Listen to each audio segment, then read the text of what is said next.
I am Jogwala. Kailash Chandra English Dictation, Volume 2. Transcription 26, 80 words per minute. For more useful dictation and important current affairs, subscribe this YouTube channel and also join our Telegram channel I am Jogwala. Like, share, subscribe. Let's start. Mr. Vice Chairman, I would now like to make a few observations on the Ministry of Education. Education is basic to any national regeneration. It is true that it does not bring any return as our other projects do, as for instance the steel projects or the irrigation projects do. But this is the investment that is designed to help building up of the human material. It is agreed that education has expanded after independence and during the plan periods, but it is a matter for concern that the content of education has not been equal to our expectations. Even today, we are engaged in experimenting with all types of education from the basic stage up to the university level. It is not clear, I presume, that the basic pattern of education of which so much was said and written is accepted as a success even today. Where do we stand with regard to the basic pattern? It seems to be the position that all arguments are in favor of that type of education, but all proof is against the success of such a type of education. Where does the government stand with regard to this type of education? We sure by the basic type of education because it was discovered by the father of the nation. But if it has been a failure, why should not the government say that that is the position? Then again take secondary education and also collegiate education. 3 years ago, it was said that all universities should have 3-year degree courses, and some universities which were reluctant to accept this reform were more or less compelled to do so, and they accepted it. Now, certain universities find that this scheme is not working satisfactorily, and they feel that they should have a 2-year course in the college before students could enter the degree course. I mention this too so that this eternal tinkering with education should stop, and it should not go on like this. This uncertainty is not only with regard to the main objective of education, the main structure of education from the primary to the collegiate level, but also with regard to the courses of studies and also with regard to the language or medium of instruction. Mr. Chairman, up to the secondary stage, it has been accepted that the medium of instruction should be the regional language.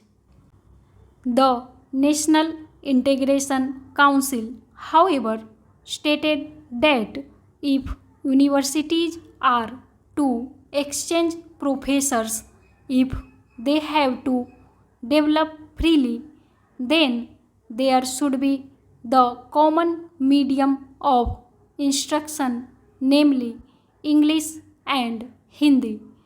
Now, at the latest National Integration Council meeting, we are told that the medium of instruction in the colleges should also be the regional language ultimately, and if that comes to pass, I ask, how will national integration be achieved?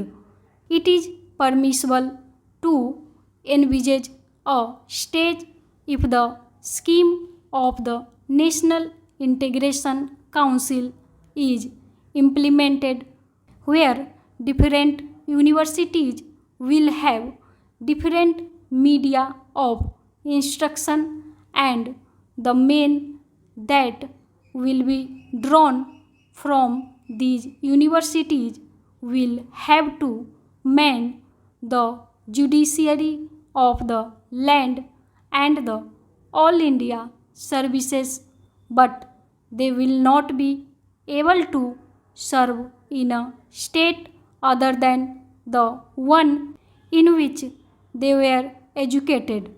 How can integration be achieved?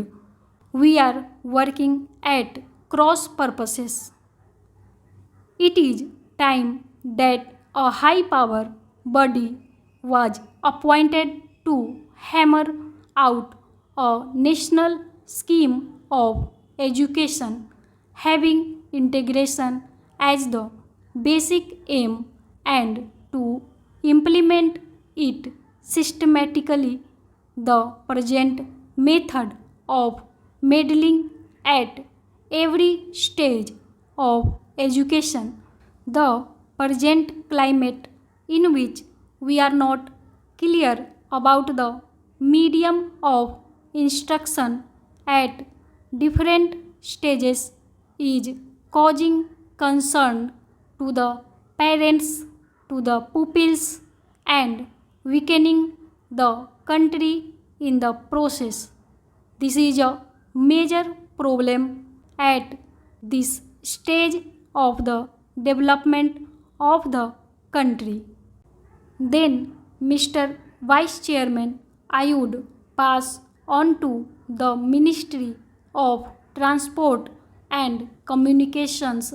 According to this ministry, we are to build a system of national highways, provincial or state highways, and integrated system of communications from the village upwards, but the central government is concerned with the construction of national highways. It is good to have a fine system of national highways.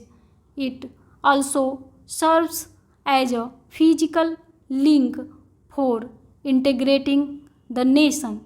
It is good, but this planning of construction of national highways without regard to the development of railways and the development of industries in the regions in which the highways are proposed to be constructed will be something beyond our means at the present moment. Assuming that we have a network of national highways, are they to be put to immediate use? Are they good investments? Unless you have industries, small, big, or medium, coming along the highways unless they assure you a fair return for the investment. It is not desirable to have a system of highways for the sake of mere transport of passengers. In other words, we should have a scheme of priorities for the national highways so that they can be looked after.